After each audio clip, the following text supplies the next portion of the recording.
This meeting, as you all know, is meant to just be sort of a continuation of the conversation that so many of you have been involved in, and that we highlighted again at the summit in February. There's such great momentum in the state toward disentangling mental health and criminal justice, thanks to all your work.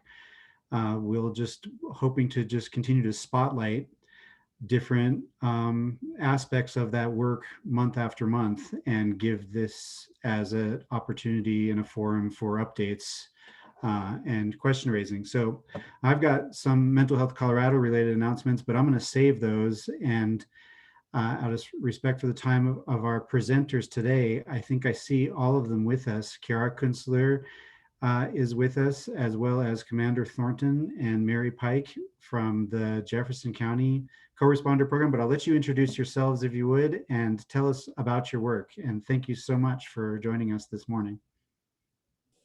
Thank you, Vincent. We are happy to be here, and I will let Mary and Commander Thornton give most of the updates today. I'm Kiara Kuenzler. I'm the CEO at Jefferson Center for Mental Health.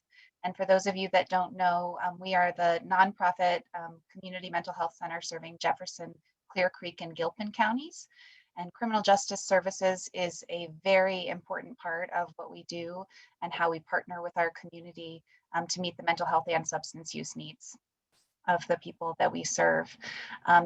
Part of the continuum of care that we offer for people with criminal justice involvement or potential criminal justice involvement is access to a wide continuum of services for both mental health and substance use.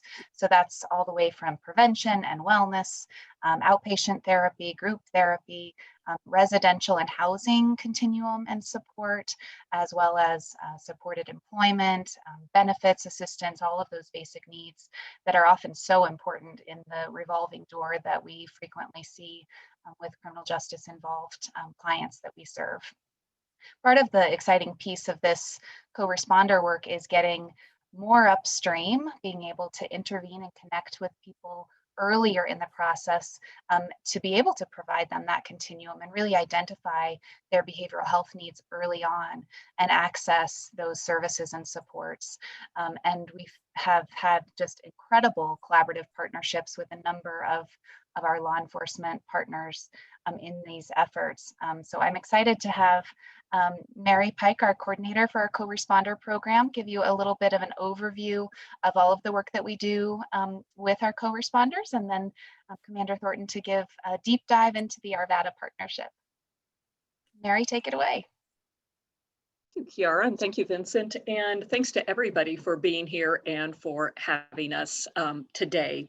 So, as you said, I'm Mary Pike. I am the supervisor of all of the co-responder programs with Jefferson County. So today I'm going to give you a broad overview of our program, and then we're going to talk a little more about how we've been able to get co-responder positions into some of our smaller agencies, which sometimes it's harder for them to get these services. And so I'm going to talk a little bit about that, and then also about what we've been doing to get good quality clinicians on board with co-responders, because as we've talked many times, it's a special need and you need some special skills and personality to be able to do this work. And so I'm going to talk a little bit about what we've been doing to make that happen as well. So as Kiara said, we do have we've been coordinating and collaborating with area law enforcement for years, and we've got great working relationships with them. Our first co-responder program started back in 2014, so about 6.5 years ago, with Jefferson County Sheriff's Office. And with that, we started out with 2 co-responders and just that one program. In the last 6.5 years, it has steadily expanded so that we now partner with 5 different law enforcement agencies, and we have 10 co-responder positions. In addition to the Sheriff's Office, we also have co-responders with Arvada, Lakewood, Golden and Wheat Ridge Police Departments, and we just signed an agreement with Edgewater Police Department, so we will soon be having co-responders there as well. Although there are a lot of similarities about how our co-responder programs work within each agency, it's also important that the law enforcement agencies themselves tell us what works for them. So there are some differences between each one because we want to make sure that the program works for that specific municipality, that agency, depending on their what they've got going on and what they feel is important and how it works best. One of the things that is the same about all of them is in none of our programs do we have just one officer paired with one co-responder. I know that's a model that some agencies use. We don't do that. All of our co-responders, if they're going to be out riding with an officer, they can ride with any officer that's on that shift. So they get to know a wider variety. The officers get to know us and be able to utilize the services. One thing that we've been able to do is, well, let me go back. In addition to doing ride-alongs, a lot of times the co-responders are called to the scene. They have something come up and the officer says, "We need you here." And that's utilized a lot. And a lot of several of our agencies, the co-responders have access to a fleet car, which if you know how that operates, lots of people can check out a fleet car. And so sometimes it's come up that somebody's been called to the scene and a fleet car's not available. So then we have to go back and say, okay, maybe we'll talk over the phone, or an officer will come by and pick them up. One thing that I'm really excited about is Arvada now has cars assigned to our co-responders. So they will always have a car available. They will always be able to go out and meet officers on the scene and even pre-stage, so that if a call comes out and they think, oh, we might be needed there, the co-responders can proactively go out, wait for the call, and then they can be there in just a short amount of time. So we are really pleased that that's going to be coming on board. So in addition to ride-alongs and getting called to the scene, we also get referrals. All of our programs also get referrals after the fact. And so they will outreach the referrals via phone to do a needs assessment, to see if the people need connection to services, or if they just need information, if they need support. So it is, we can get referrals in a variety of methods, and it's all about what does the law enforcement agency need, and then what do the clients in the community need. To give you an idea of how often the co-responders have been utilized, in 2020, and we all know that 2020 was a strange year with COVID, and so I don't know if this is typical, but the total number of co-responder referrals throughout all the agencies for 2020 was almost 2,000 referrals. As a matter of fact, 1,924 to be exact. So I think that shows that the services are being used, and I'm thinking that next year it will be higher because COVID, like I said, was just a strange year. And so some of those months were a little lower than they typically had been. The biggest roadblocks we've seen to being able to provide more coverage with additional co-responders has been funding for programs. Where do you come up with the money? And then also the ability to hire the right clinicians. And from talking with other co-responder managers, I know that these are concerns across the board. Lots of you are dealing with these same things. So I want to tell you some, what we've been able to do to break down some of those barriers. With funding for smaller agencies, some have worked together with larger agencies to apply for grants and have shared the co-responders. And this is how Golden and Wheat Ridge were able to get co-responder services. They teamed with the sheriff's office. The sheriff's office wanted to expand their program to include more coverage for their mountain precinct and their northern precinct. And so they were applying for a grant, and they brought Golden. They brought Golden and Wheat Ridge on board as well, so that they could start programs in their community. So for about the last year and a half, we have had 2 co-responders split between Golden, Wheat Ridge, and Jefferson County Sheriff's Office. And what that has done is allow Golden and Wheat Ridge to have a 3/4 time co-responder, so that they can start gathering data, they can see how it helps in their community, they can get success stories, so that then they can go back to their city commissioners with data and say, this is what is happening here. We really need to find a way to fund this. And it has been so successful that both of those municipalities want their own full-time co-responder. So I just think when they're armed with that data and with those success stories, they'll be able to secure the funding that they need. This type of partnership has also what we're doing with Edgewater to bring co-responders to even smaller agencies within Jefferson County. Edgewater has teamed with Lakeside and Mountain View, and they will also be sharing 2 co-responders between 3 agencies. And I am really excited about this, because when this comes on board, I don't think there will be any part of Jefferson County that doesn't have access to a co-responder. And these smaller agencies, you know, they are dealing with the same types of crises and issues out in the community. And I just think it's going to be great to be able to provide these services for them too.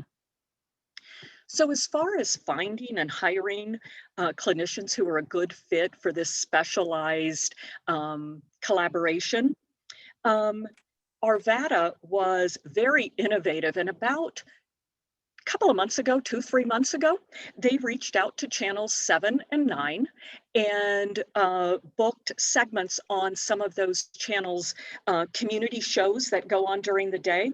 And we were able to go on and talk about the partnership between Jefferson Center and law enforcement, why law enforcement wants co-responders, why it's helpful for them, how it's helpful for the community, how it's helpful for Jefferson Center. And it was just allowed us to reach a broader market, people who maybe didn't even know that these programs existed or these types of jobs existed. And another thing we did about the same time was we did offer a signing bonus for these hard to hire positions. And I am so pleased to announce that we now have 2 clinicians in the hiring process. So I don't know which part of that, was it more getting the word out more? Was it money? I don't know, but I am excited that these 2 things have happened about the same time, and that now we've got good applicants. So I'm really pleased about that. Just on a longer view, I know people have talked about going to talk to master's level programs, either social work or forensic psych programs, to talk to students about these positions, to gather that interest and get people interested in those kind of jobs. And so Jefferson Center does have a well-established internship program. But I am pleased to say that for the first time, we're going to have interns. We're trying to get interns for our co-responder programs, which we're hoping in the long run will then just encourage more people to look at this segment of social work, of counseling, and say, that's where I want to be and that's what I want to do. So that's all I've got to say about the Jefferson Center perspective. I am going to turn it over to Melanie, who is our partner with Arvada. Thank you. Thank you, Mary. I'm happy to be here also with Kiara and Mary, and want to extend my thanks to them for their flexibility with our program and their commitment to our program. That has certainly made us as successful as we are and as we hope to be in the near future. Just to hit some highlights for our Vettas program, we initiated our program in 2016.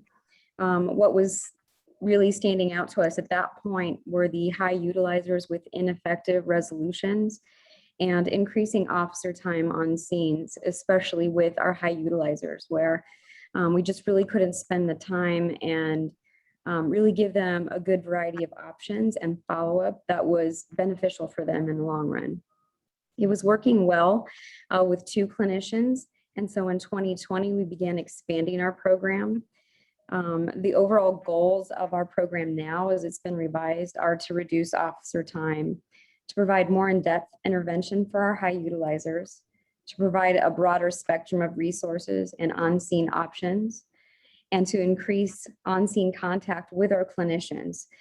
We have found, I'll get into that a little bit more deeply, but we have found much more success when our clinicians are on scene than when they follow up after the fact. We just don't have as much responsiveness from our clients if the co-responders are trying to reach out afterward. So we're expanding our staffing from 2 clinicians to 4.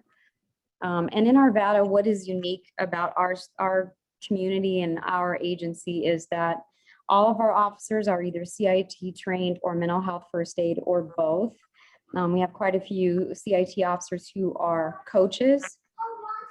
And the other unique thing that Mary mentioned was that our co-responders are in independent, separate vehicles. So that's a new thing where our co-responders are responding to the scenes proactively. So instead of just waiting for the officers to call them or by riding with the officers, they're going to the calls for service proactively. Just to give you some data, some idea of what that looks like for us, we have an average of 2 behavioral health calls a day, and that's an average. So sometimes there are 0 and sometimes there are 4, but that takes up about 3% of our calls for service.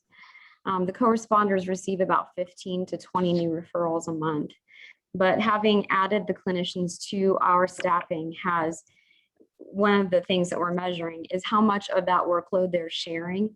So across the board in all of our behavioral health responses in our work, the co-responders are handling almost 1/3 of that time as compared to all of our officers. And in the field, we probably have about 80 officers in the field. So that's a pretty substantial piece that they're contributing. On average, we have about 3 or 4 high utilizers per month. We have a few that are long-term. We have a couple longer term that we're working on now. But that goes up. Sometimes it's been as high as 12 high utilizers in a month. And our barriers to fuller coverage include, as Mary mentioned, recruiting and retention and holding on to our clinicians long-term. And a couple of the questions that have been asked in the chat are about our response. And we started off with our clinicians riding in the cars with our officers, and we had some moderate success there. But what was a barrier in that scenario is that our officers would be on one call tying up the clinician when a behavioral health related call would be somewhere else in the city, and they wouldn't be free to go to it. And so it's at that point where we started to break them apart from the officers. So they do ride along occasionally, but that's not their primary mode of response anymore. So they go separately, and we're finding that they can attend more of those behavioral health calls. And with only a couple of behavioral health calls a day, this idea of them being free in their own vehicles to do case management and then respond proactively to those couple of calls a day is for us, I think, going to be very effective, and we'll be able to assess that in the coming months and see how that's going. So as Mary mentioned, we have 2 candidates who are in the process of joining us, and so we will have 1 vacancy still, but I think we're going to have some great success, and so we're very very optimistic about how that looks in the future. So that's all I have, Vincent. I'll turn it over to you unless there are some questions. Thank you all so much. What great work. And yes, we do indeed have time for questions. The one I had seen early on, you've answered, and you can just speak up if you have questions. I'll scan through the chat in case I see any other ones in here. Hi, this is Laura Solomon from Gilpin County. I was just curious about, are the calls routed through dispatch and then do they go to law enforcement and then to mental health, or how does that work? So for Arvada specifically, all of our calls come through dispatch, and then currently they're being dispatched to the officers. And what we're transitioning from is the officers needing to call the co-responders out. So we will be developing a protocol for them to be called out at the same time. And then they'll be responding and staging nearby, but not coming to the scene until the officers are ready for them. So everything is being directed through dispatch. We do have some case management that goes on with some of our established clients where they will receive a call directly into the co-responders. So that kind of case management where a relationship is already established, then two of them could go there or they could meet an officer there. But primarily those calls that you're talking about, the calls coming in that are not established clients, would come through dispatch and primarily to the officers and secondarily to the co-responders. Great, thank you. I've got a question, and then there's another question in the chat, which I'll also share. So you mentioned at the beginning continuity of care, that continuum, and included housing in there. I'm curious about what barriers or shortages your experience on the housing front. In Arvada, that's an interesting question. So we do have a high number of clients who are homeless or experiencing homelessness. And we're working with a homeless navigator in the city to try to coordinate our response to that. We do have a strong faith-based community who is helping with some of that housing. We have a team, we call them the CORE team. They're a community outreach team of officers who specifically help in the homeless arena, and they will also coordinate with our co-responders, but they have been placing some of those clients in housing throughout the city. And I can speak to that a little bit as well. Jefferson Center overall manages more than 400 different housing vouchers. So depending on eligibility for those vouchers, we always work with people to get on those wait lists or to obtain vouchers when those are open. We also manage a number of housing, sort of a continuum of housing, which includes permanent supportive housing for people with significant mental health issues and a history of chronic homelessness, and that we continue to expand and put in proposals to expand, as well as our residential programming and assisted care facilities. So it depends on the individual and sort of where they're at in their housing needs. Some people need something more short term while they stabilize. Others need that permanent supportive housing, which is a solid sort of safe place for them to then access other care and resources. And ideally, again, as if we can get connected with people early on in their criminal justice involvement, their legal history isn't a barrier to obtain housing, which I know it can be in many cases if we get further downstream. So the sooner we can intervene and get stable housing, the better.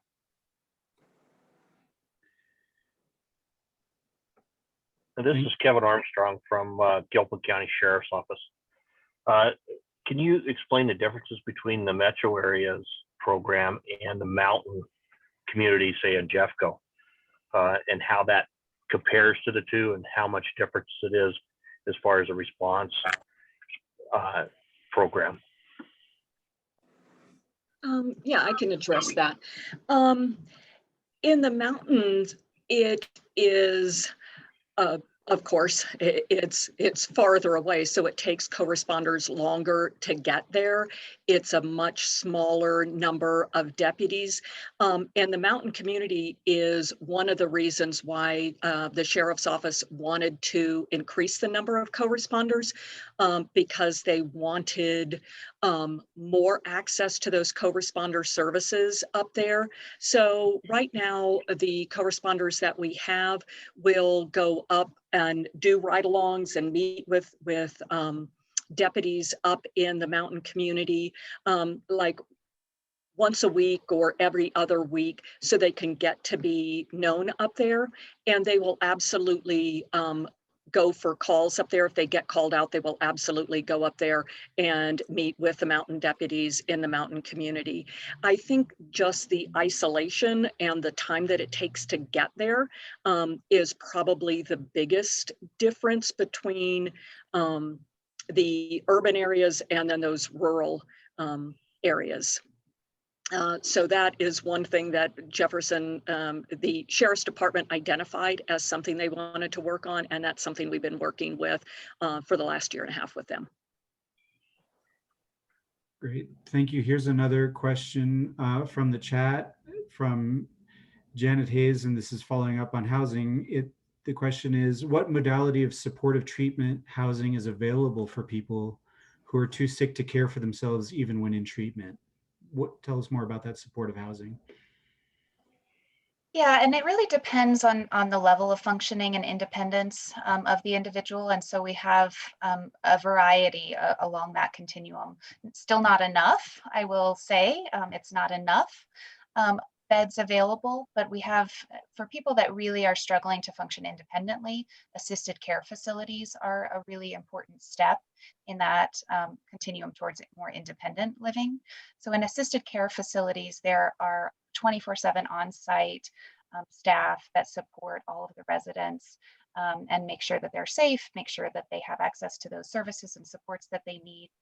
It's not a medical facility, so if people need more nursing care, then they would be in more of a nursing care facility that's specific to people with behavioral health conditions and who also have physical health conditions as well. Once they're able to function a little bit more independently, they can move up in the housing continuum to supportive housing that has care coordination on site, but maybe not 24/7 services. So we do offer housing that supports that as well. And then for people that really will need permanent supportive housing as their permanent housing solution for however long they need it. Permanent supportive housing is the model for that as well. And we have fewer permanent supportive housing units right now, but hoping to expand that. And that also includes 24/7 staffing, but a little bit less intensive on the support for folks that are not functioning as highly with permanent supportive housing. Hopefully that answered the question. Thank you, Kiara, and thank you, Janet, for the question and for joining us from New Orleans. Another question is from Laura Solomon. Thank you for joining us. And that is, sorry, I just scrolled out of my site here. What are the hours? Do you have available CoResponse 24/7, or are you limited at this time in terms of hours of access? Hi, I obviously forgot to say that during my, when I was talking, because that's one thing I had down that I was supposed to talk about.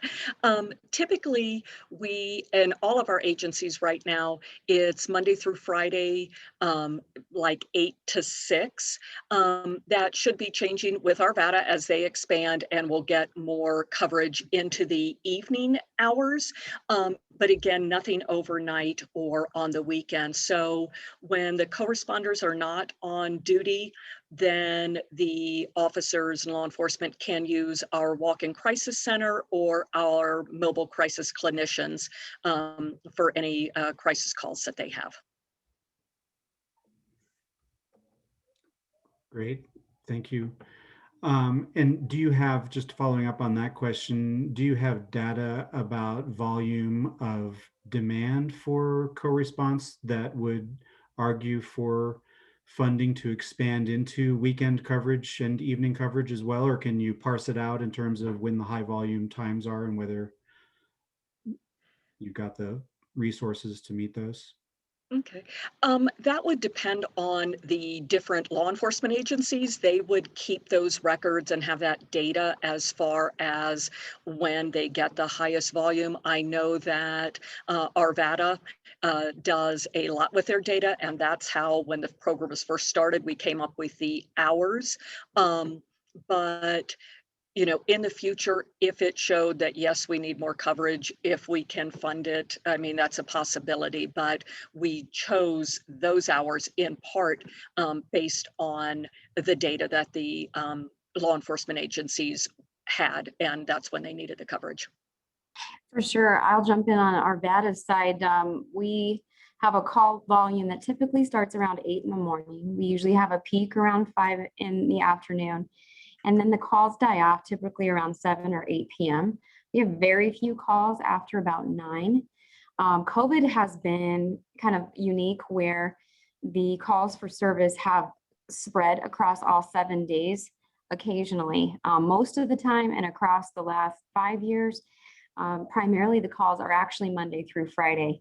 But definitely in the height of everyone working at home and the quarantines, it really evened out across all 7 days. So hopefully as we normalize, we'll see that return to something predictable for us. But that was certainly part of our decision to expand to 4, to have coverage on both sides of the week, across the weekend if we need it, and then both early and late. And that will cover almost all of our calls.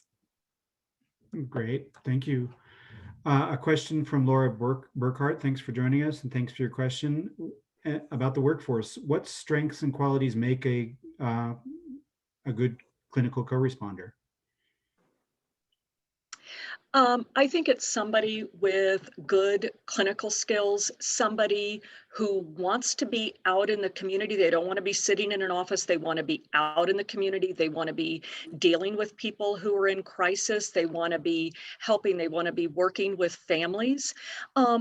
It's also somebody who has the right personality or temperament to be able to appreciate and work with law enforcement as well, to forge those relationships so that they can work alongside each other, respect each other's vision and what their jobs are.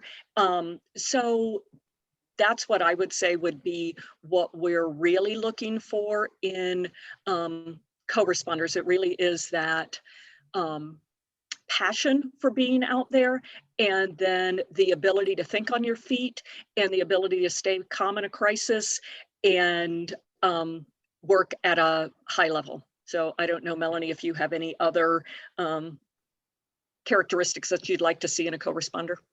From the law enforcement side, I certainly agree with you, Mary, on those points, and especially with regard to that personality and sort of the tolerance of the emergency field and the nature of the unpredictability of those calls, and having an unscheduled environment. You know, and police officers are kind of a unique set, and so there is some tolerance there of the scenes that they see with them, their senses of humor, and sometimes for us it just takes a little bit of getting used to being around officers. I found that some of the new co-responders or even the applicants talk about being intimidated.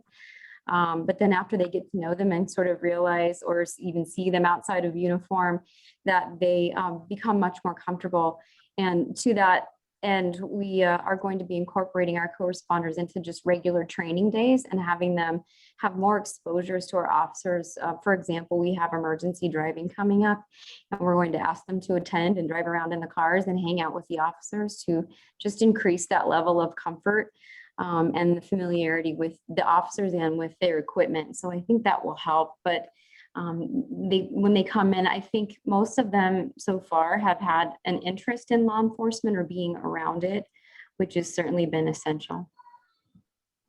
Great, thank you. And another part of that question is, do the co-responders carry firearms or other weapons? No, and in fact, we offer training to our co-responders that is about kind of self-awareness. So they go to some what we call arrest control light, but they go to some classes with our arrest control instructors to talk about distance, and to recognize when someone could be threatening or their body language could be threatening, so that in those moments where they're either in a room with a client and the officer's not right next to them, or they're doing case management or follow-up, when they should really be asking for some help. And those are limited circumstances for us. They're almost never alone, but that way they have some self-awareness and around those things, and they can call and ask for an officer or another co-responder whenever it's appropriate.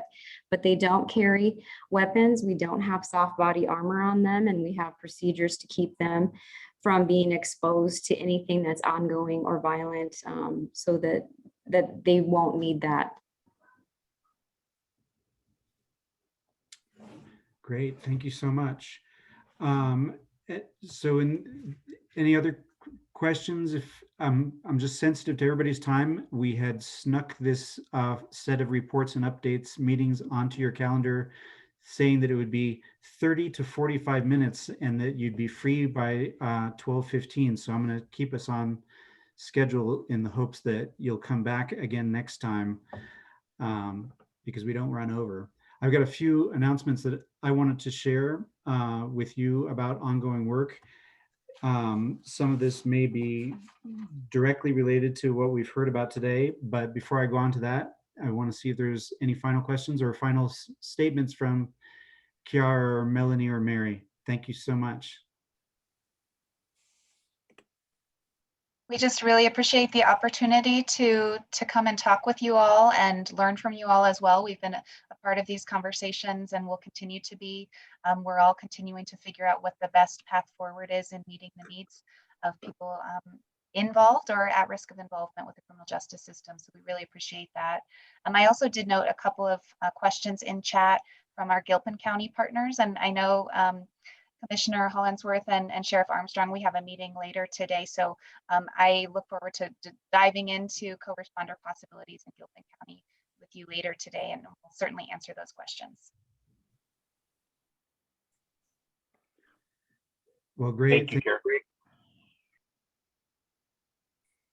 Thank you all so much. Thanks for joining us. So before I let you go, I'm just going to share about some updates from our work. Some of this hopefully may be connected. I'm wondering whether people who provide peer support services are potentially eligible for roles as co-responders. One of the bills that we've been working on this session is the peer bill, as we've been calling it, to expand the range of contexts in which people who provide peer support services can be reimbursed for their labor. And the idea is that this will increase health outcomes as well as potentially contribute to that workforce shortage issue. Another one to mention that's going to be, I think, significant, especially in coming months, is the 988 bill. This is to create available funding to meet the need that will likely make itself felt in July of next year when the new national 988 crisis hotline number goes into action and becomes immediately learnable and memorable for people of all ages. So please keep an eye out for that. Other ones to mention, there is a bill for providing pandemic recovery access to mental health screenings, and so free mental health screenings and a series of free mental health support sessions for Colorado school children as they come out of this unusual pandemic year and try and get themselves back up to speed for resuming their high levels of performance in all fields of endeavor, and how critical it is that early needs be identified and interventions be provided early on. And thanks so much to the bill sponsors and to the Office of Behavioral Health for their championship of this work. We are, as many of you know, we've been convening monthly meetings of an emergency mental health procedures stakeholder group to examine the current status of M1 hold and that 0.5 transportation hold implementation in order to come up with some recommendations that can lead to future policy work. So we'll make sure that links to those meetings are available to you in a follow-up email, and welcome all participants in that.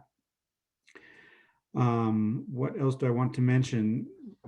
We are going to be creating a consumer advisory committee to make sure that our unique role as the consumer voice for Coloradans with mental health needs and mental health aspirations is fully represented and diversely represented across the state. So your help in identifying prospective candidates for participation in that work would be great. We'll keep you posted about that as well. We have been working on with a group of prosecutors doing prosecutor-led diversion, and are about to produce a document that they have co-authored that is sort of a high-level overview of the various elements of prosecutor-led diversion. We'll be hoping to get this out there widely in order to inform prosecutor offices, candidates for prosecutor in different places, to make sure that there's a generally understood mental health platform that's really desirable in the toolkit of any prosecutor out there. What else? Another thing has been brought to my attention. It's so hard to schedule these meetings, but I have been reminded that the Legislative Task Force on Mental Health Disorders in the Criminal Justice System also meets on the third Thursdays at this time, and that there may be some conflict as well for our community mental health centers. So we will see if we can jiggle this to a slightly different time. But now that we've got you here, it's like hard to lose you, and it's always so difficult and impossible to schedule for this many people. But please do stay tuned for a possible schedule change. And let's see, what else? The bill that we've been working hardest on this session, it feels like, and is meeting with the greatest challenges so far, is our restrictive housing bill, which would limit or prohibit really the use of restrictive housing in county jails for people with a variety of different health conditions, including pregnancy and mental health, serious mental illness. And really it becomes a matter of definition of how we're defining time outside of isolation. And it seems like what the jails are arguing is that the logistical and funding challenges associated with making it possible to get seriously ill people out of isolation for an additional 30 minutes a day is just going to be the stumbling block for this bill. And you know, we've worked really closely with the sheriffs and greatly respect the extent to which that they are the ones who by default are managing some of the most challenging people in our whole state. But we as advocates strongly believe that the health care has to be on par with what people experiencing strokes or epileptic seizures are experiencing in jail settings. And it is challenging to find those alternatives. We'll hear from sheriff's offices about attempts made to transfer people to hospitals for care, only to be turned away because secure inpatient care is not part of the package for the healthcare partners. So for us, this restrictive housing bill is really keeping us focused on the plight of the individual and thinking of, you know, ourselves and our brothers and sisters and children in this state where what you've got is a very extreme mental distress and without real care or relief being held in a criminal setting, often before any trial has adjudicated someone as guilty. So anyway, I'm just pitching how important it is that we don't forget the folks who need care urgently, most urgently, and are super challenging for us to deal with. And I feel like keeping our eyes on those particular challenges helps tune us up for our overall systems thinking. All right, so there's my little speech about the bill work on hand. And I don't think I have anything else unless anybody else has other updates to share. And we will circulate updates if you will share them by email. And now it's 12:15. So we're just gonna call it off and say nice to see you and let's talk more soon. Thank you so Thank much. you. Take care.